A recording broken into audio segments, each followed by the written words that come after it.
All right, so this is Unit 8 Notes, Part 2, Video 2, and we're going to talk about reflection, and we're going to talk about the reflection of light on mirrors.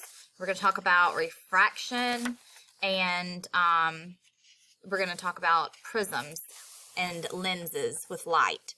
So reflection is the bouncing of waves off a surface, and all objects reflect at least some light that falls on them.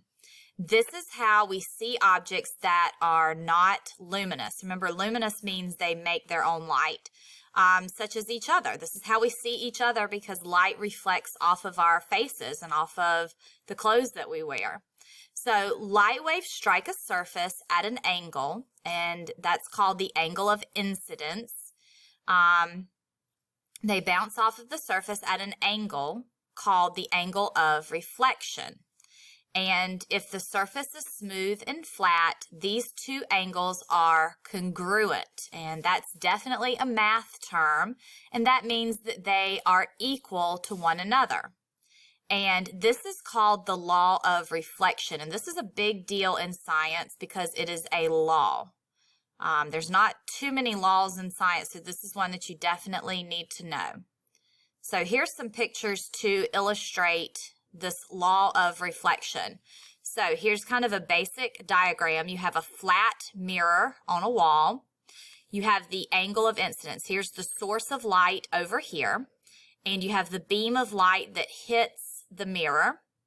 And the angle of incidence is created the angle that the light hits the mirror, and the angle that it hits the mirror is going to be congruent or equal to the angle that the light would bounce off of the mirror. And that's called the angle of reflection. And this dashed line down the middle is called a normal line. So if the angle of incidence were 20 degrees here, then the angle of reflection would be 20 degrees here.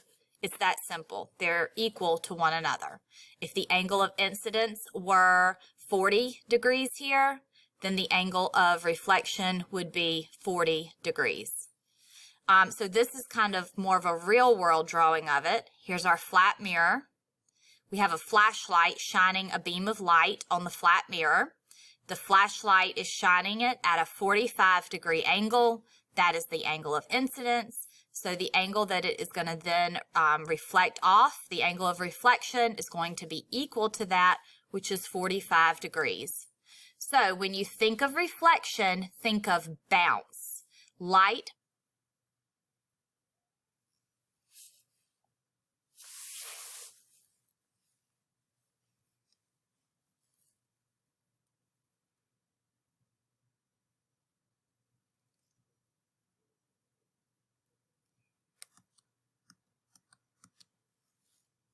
All right, so for this part of the notes, we are going to continue talking about mirrors.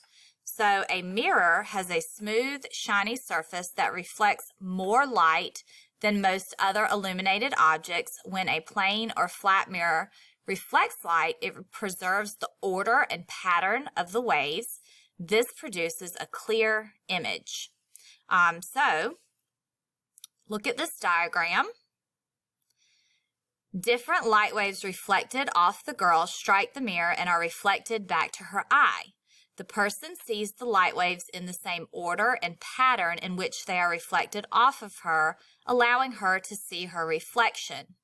A flat or plane mirror always forms upright virtual images. So you can see the angle of incidence and how it equals the angle of reflection. Not all mirrors, however, are flat. So that's what this next section is going to be about. So we have curved mirrors. We can have a concave mirror, and that is called a converging mirror. We have a focal point right here. And that's where the light beams hit the mirror. See how it caves in and they go to that focal point. And in a concave mirror, you focus the light, it makes the image larger. And examples of this would be a makeup mirror, mirrors that make your eyes look really big so you can put your eyeshadow and eyeliner and mascara on. Concave mirrors form upright virtual images if the object is between the focal point and the mirror. It forms real inverted image if the object is beyond the focal point of the lens. So a convex mirror, these mirrors bulge out. They're called diverging mirrors. And examples of these would be like a shoplifting mirror. You see them in the corner of stores. Like I know that Moats has one in the corner of it, so it allows them to see what's going on all over the store. It makes the image smaller. The library has one here so that the librarian can see what's going on down the rows of books. So we have a concave that caves in and a convex that bulges out. Now we're going to move on to refraction. And refraction is a change in the direction of waves as they pass from one medium to another. Remember, light does not need a medium through which to travel. When light does pass through matter, the matter can slow the light wave. The more dense the matter is, the more slowly the light wave moves. When light passes from one type of matter, such as air, into another type, such as glass, its speed changes. This change in speed causes a change in direction. So here's our light wave. It was heading in this direction through air, less dense, and it has to hit the brakes when it hits that more dense glass, and that causes it to bend or refract. Now you can see its original direction would have been this way. That is refraction. Air is less dense, glass is more dense. So why does the pencil look broken in the glass of water? Light passing from the air, gas, to the water, liquid, is refracted or bent as it slows down in the more dense medium of the water. And this could be presented to you as a straw in a cup of water or soda, like on a quiz or test.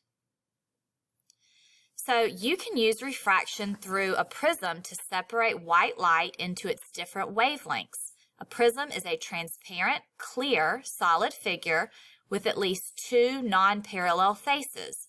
White light is made up of all the colors of the visible light spectrum. When white light enters a prism, the light slows down and is refracted. Different wavelengths or colors slow at different rates, so they are refracted to different degrees. The light waves speed up and bend again when they leave the prism. This causes them to spread out from one another and produce a rainbow pattern. So this is like the Pink Floyd symbol. White light enters, and then as it hits that solid glass, it slows and then refracts as it exits. Red, orange, yellow, green, blue, indigo, and violet exit. And it says, note the colors with the longest wavelengths, such as red and orange, are refracted the least, and the colors with the shortest wavelengths, such as blue and violet, are refracted the most. That's why red is at the top of the rainbow, because it refracts the least, and indigo and violet are at the bottom of the rainbow. So with lenses, they're the opposites of mirrors. Lenses use the principle of refraction to change the path of the light waves. A lens is a transparent object with at least one curved surface. So a convex lens focuses the light, and it is a converging lens. And then a concave lens, it spreads the light. It is called a diverging lens. So real images are those where light actually converges, whereas virtual images are locations from where light appears to have converged, but the light doesn't actually go there. Concave lenses always form upright virtual images. Convex lenses forms upright virtual image if the object is between the focal point and the lens. It forms real inverted images if the object is beyond the focal point of the lens. All right, so what are some everyday uses for lenses? First, they produce an image on a movie screen. That would be a convex lens. We see that in school with our overhead projectors. A telescope uses lenses. A microscope uses lenses. Binoculars and eyeglasses use lenses. So if you're nearsighted, that means that you can't see far away. The lens in your eye is too round. So you need a concave lens to fix. If the lens in your eye is too round, then you need this lens up here that caves in to correct that.